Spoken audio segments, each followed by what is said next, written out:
siamo col sindaco anticipando la presentazione del progetto dell'ambito 2. Vuol dire qualche parola a riguardo?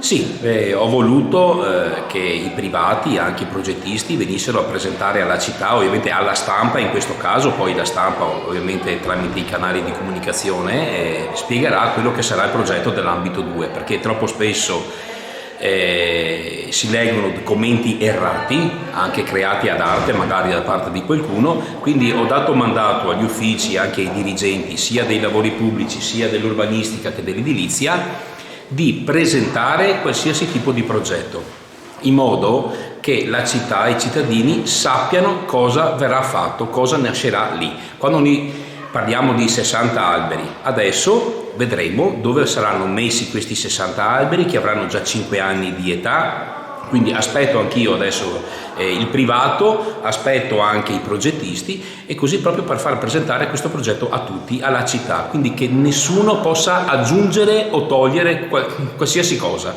Ecco, è giusto dare l'informazione ai cittadini, e ho chiesto appunto che per ogni progetto, esempio il prossimo sarà quello della Siamic, anche il progetto Siamic venga presentato alla stampa, così da evitare qualsiasi tipo di polemica, strumentalizzazione, teatrini. È giusto informare i cittadini, punto. Io non ho nulla da nascondere, sono un libro aperto, quindi ho chiesto proprio ai dirigenti: presentate qualsiasi tipo di progetto, chiuso, in modo che i cittadini sappiano cosa nascerà nella Chioggia del futuro.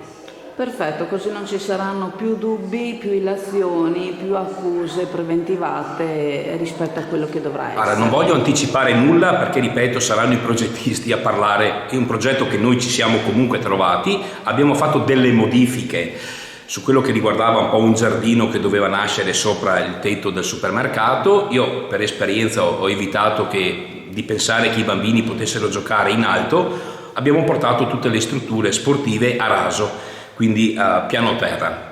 Vedremo che ci sarà un campo da bocce per gli anziani, una delle prime richieste che mi sono arrivate da sindaco, con oltre 1200 firme degli anziani. Ci sarà un campo da skate per i bambini. Alcuni bambini mi avevano fermato una volta anche al supermercato chiedendomi questo campo da skate, un campo da basket, però ripeto, non voglio anticipare nulla. Tra qualche minuto saprete tutto. Tra qualche minuto saprete tutto, però ripeto, non dobbiamo nascondere nulla, non dobbiamo fuggire da nessuno, non abbiamo nulla da nascondere, e quindi però pretendo e esigo da sindaco che la cittadinanza sia informata su tutti i progetti che vengono fatti nella nostra città, proprio perché non dobbiamo nascondere nulla. Grazie infinite. Grazie.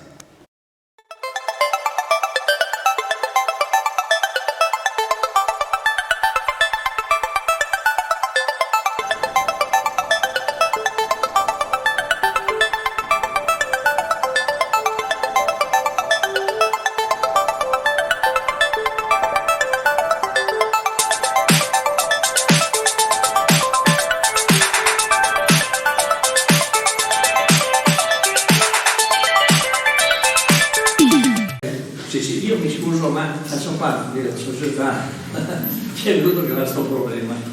Pensavo cercando di lavorare e far lavorare la gente che mi si oppone di questi problemi, però siamo qua per parlare, perché noi siamo abituati a fare solo in attesa come amministrazione, quindi il nostro lavoro credo siamo veneti, siamo di qua, conosciamo la varia realtà. Allora, buongiorno a tutti. Questa è una conferenza stampa, diciamo, di presentazione dell'ambito 2. Ecco, siccome come amministrazione comunale comunque abbiamo ereditato questo progetto, abbiamo avuto modo di parlarne anche in consiglio comunale, però sentendo anche la gente che chiede, che parla, che disquisisce, no, sul progetto alberi non alberi, allora ho detto è meglio organizzare, e lo faremo anche per altri progetti, anche in accordo con l'assessore all'urbanistica, anche progetti anche che riguarderanno il verde con l'assessore De Perini. Quindi ho proprio chiesto ai dirigenti e anche agli assessori che qualsiasi tipo di progetto che avrà anche una valenza pubblica, ecco, di presentarlo alla città, perché lo dico da sindaco, lo dico anche da cittadino, la gente delle volte parla, e anche in maniera errata, perché non conosce il progetto. Un progetto da 15 milioni, quello che si sta dipanando davanti ai nostri occhi in via del Boschetto, un'opera progettata da un architetto giovane, Daniel Tiozzo, progettista e coordinatore dell'intervento, che crede nell'importanza del verde in un contesto urbano. Ci sono voluti anni per stendere l'idea e modificarla a seconda delle sovvenute esigenze, ma la parte privata sa di aver messo nero su bianco un progetto che si farà piacere dalla cittadinanza. L'opinione pubblica si è focalizzata sul supermercato che si estenderà su 2000 metri quadri di area di vendita, ma che darà lavoro a più di una trentina di persone, preferibilmente del posto, ma ci saranno altri 500 metri quadri di spazi che potranno essere adibiti a negozi di vicinato. Affacciata su questi si verrà a creare una passeggiata dove ci saranno spazi di gioco, per attività sportive, per attività ludiche e, cosa molto importante, verranno piantumati 67 alberi, molti più di quelli che verranno tolti per portare a termine la realizzazione del complesso. Per piantumarli le intenzioni del sindaco sono di coinvolgere le scuole e ad ogni classe affidare un albero, questo per creare attorno al verde quell'affezione che può contribuire a portare un rispetto maggiore per la natura. Si prevede il termine del primo stralcio per fine anno e l'apertura del supermercato è auspicata dal Cavalier Marcello Cestaro, patron del gruppo Unicom, finanziatore del progetto, prima di Natale, anche se lo sguardo giratogli dall'architetto a queste parole era quello di una persona che si sente chiedere di fare un miracolo, ma davanti a un uomo classe 38 alla stregua del patron è impossibile non provarci. Il progetto ve lo mostriamo grazie alle slide che stanno passando sul video. Il cavaliere è apparso dispiaciuto di essere involontario responsabile per il trambusto che c'è stato attorno all'area da quando si è cominciato a fare spazio per poter procedere con il cantiere, ma l'intento del suo gruppo è quello di portare lavoro e rivalutare un territorio. L'area non era fruibile, le voci che girano ne stanno facendo un paesaggio idilliaco, un paradiso terrestre, ma era uno spiazzo abbandonato e gli unici alberi erano quelli al confine del fondo. Nessuno si addentrava a rinfrescarsi all'ombra d'estate, come certe voci stanno dicendo, non era semplicemente possibile. Adesso, quando l'intervento sarà completato, l'area sarà fruibile, praticabile dalla cittadinanza. Quasi un terzo della proprietà privata è stata ceduta per essere utilizzata dall'amministrazione, in una generosità che dimostra che la volontà della proprietà è quella di creare un ambiente bello, coinvolgente per i cittadini e per i turisti, in un concetto di una nuova urbanizzazione che potrebbe essere preso ad esempio per opere future. Il sindaco si augura che le polemiche si concludano adesso che il progetto è stato illustrato. Non avrebbe più senso continuare a cercare lo scontro ora che si sa che l'intento è quello di valorizzare un'area e non di dissacrarla. Sul canale YouTube i video della presentazione. SD Auto informa della novità per il 2023, la revisione dei carrelli in sede. Si effettuano revisioni in sede dei rimorchi di massa complessiva non superiore ai 3.500 kg, 01 e 02, di carrelli per imbarcazioni, per moto, per auto, roulotte, trailer per il trasporto cavalli, carrelli tenda, carrelli trasporto animali e tutti i carrelli di massa complessiva non superiore ai 3.500 kg. Potete contattare SD Auto per qualsiasi informazione o chiarimento. Occhio Zazzura è cominciato il conto alla rovescia per la centrale nucleare di Zaporizhzhia. I russi spingono il mondo verso una catastrofe nucleare. Questo è il comunicato accorato e sintetico dell'agenzia nucleare ucraina Energoatom, dopo l'attacco missilistico di questa notte che ha costretto gli operai della centrale di Zaporizhzhia ad attivare i generatori di emergenza, il cui carburante durerà per circa una settimana. Una centrale come quella di Zaporizhzhia ha 6 reattori, di cui il 5-6 oramai sono spenti definitivamente e per gli altri appunto è stato avviato il prespegnimento. Vengono calate le barre di controllo e la reazione cessa, ma il nucleo continua ancora a decadere, producendo energia e calore, e se le barre non venissero costantemente raffreddate, la temperatura continuerebbe a salire, portando al meltdown del nocciolo, con esplosioni di tipo Chernobyl. Gli effetti possono portare anche al rilascio di materiale radioattivo. In realtà a Chernobyl la fusione è stata causata da un'escursione critica, voluta per provare non si sa bene cosa. A Fukushima invece la fusione era dovuta allo spegnimento dei generatori di emergenza, sommersi dall'onda anomala dello tsunami, una situazione che potrebbe ripetersi analoga anche qui a Zaporizhzhia se terminasse il gasolio che alimenta i 18 generatori di emergenza o se questi venissero colpiti per errore nel corso degli attacchi missilistici, soprattutto dei missili ipersonici tipo il Kinzhal. La ricerca sui nuovi reattori per fortuna va nella direzione di non avere più di questi problemi, realizzando reattori di piccola taglia, circa 1/20 di quello di Zaporizhzhia, che si spengono autonomamente ed immediatamente da soli in caso di necessità. Io oggi sono qui ad Ispra, davanti al JRC, il centro di ricerca europeo, da qualche anno, e sede dal 1959 del primo reattore nucleare italiano.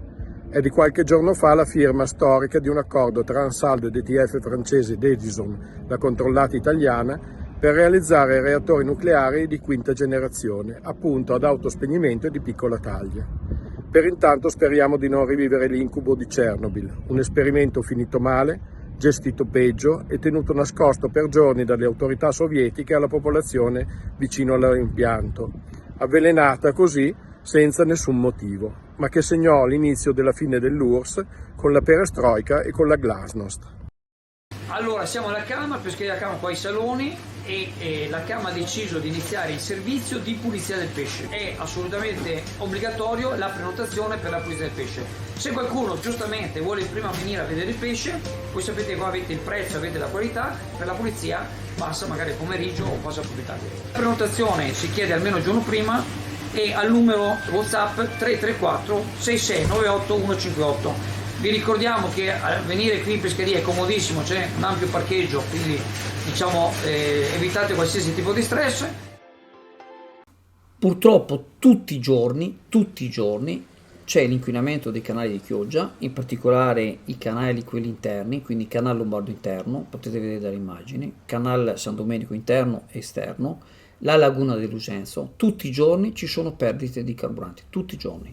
Ieri ce n'è stata una particolarmente importante in mattinata, un residente ha avvisato la Capitale Porto lì in zona Vigo, dove c'è quel condominio, quello al posto dell'ex fabbrica del ghiaccio, e c'era un odore di gasolio, una cosa impressionante. La Capitale Porto si è attivata immediatamente, ha chiamato i guardifuochi, hanno messo subito le pannole per cercare di contenere, poi hanno fatto anche delle manovre per spingere un po' questo carburante, diciamo,